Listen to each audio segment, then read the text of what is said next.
First was what's happening with the banks.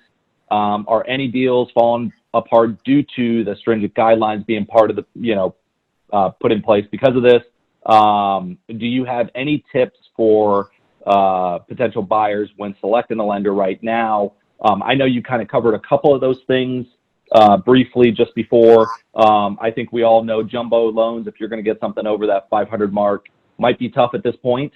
You may have to wait, but what are you guys seeing? And again, we all some of us live close to the beaches and stuff like that. So heck, you just buy a lot on the beach, or on an intercoastal, it's 500 plus. So I'll let you guys kind of take it and run with that. So like I said, at the beginning of when all this happened, everybody was freaking out. The banks were freaking out. Rates were all over the place. There was a lot of questions with, verification of employment, how many people were looking that, were furloughed or laid off during this whole thing. That has all kind of settled into place, I guess you would say.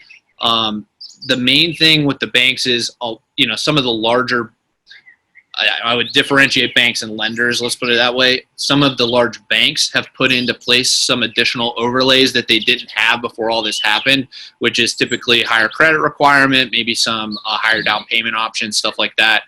That, as far as I know, hasn't really changed that much because it's a combination between, the buyers having, there's unknowns with the buyer's employment and income stuff, combined with the refinance request.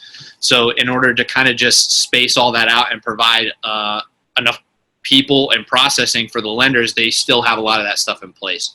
So if it comes to like selecting a lender, I would advise your buyers to ask what were the requirements before all this stuff happened, as far as like what your credit requirements were, what additional requirements are you going to have as far as underwriting, in addition to like all the normal stuff. So that's income verification, bank statements, like all the normal stuff you get pre-approved for. And just find out, the buyers should also be asking what the underwriting timelines are too, because that affects how strong their offer is going to be up front. Because if you're on the listing side and you're going to accept, you have basically the equivalent of two different offers, and one's a 40-day closing and one's a 30-day closing. Well, in these uncertain times, a seller's more than likely going to select the 30-day closing because they want to sell the property. And the other thing is like, we have a huge inventory shortage right now. So as weird as it is to not have like a lot of buyers dropped out of the market because of their financial situations, but I wouldn't say that it necessarily changed how competitive the market is, because with that, a lot of people pulled their houses off the market as far as listings. So it kind of like leveled out. Like it's still just as competitive, I think, as it was before. It's just that there's some additional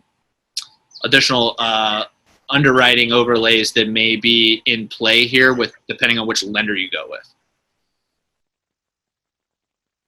Yeah. It's you hear from different markets, because we're kind of all spread out throughout the Tampa Bay area. So each little pocket has their pluses and minuses, and that's where those certain credit unions are and whatnot, which I know you guys deal with the same. You're all over the place. You don't have one specific place. So I'm sure it kind of helps you to where you see it from a bigger stance than just, let's just say, a pocket of St. Pete, which is going to be different from Apollo Beach and so forth. So. And the cool thing is a lot of the lenders have adjusted since all this started with, particularly with the appraisals. So now you're seeing some different variations of how appraisals are being done depending on where the subject property is.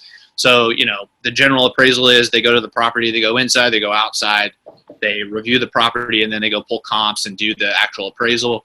You've seen some lenders start doing just outside only appraisals, and then they'll go and review the listing online to kind of get the feel for the interior, about like the condition of the interior and the upgrades and stuff like that.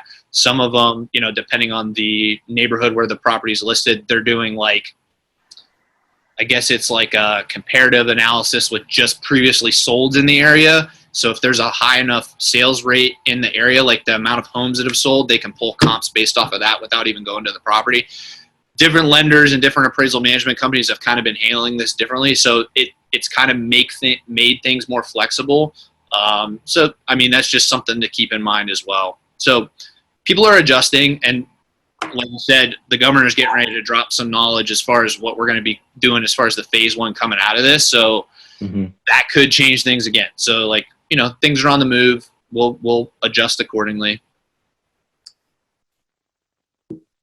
Thank you. Yeah, I think it'll be interesting. I think we're all looking forward to that. So Yeah. and whenever they're going to open the barber shops, Oh, but yeah. I guess the hair salons. I guess we'll think of you women too. So. Yeah.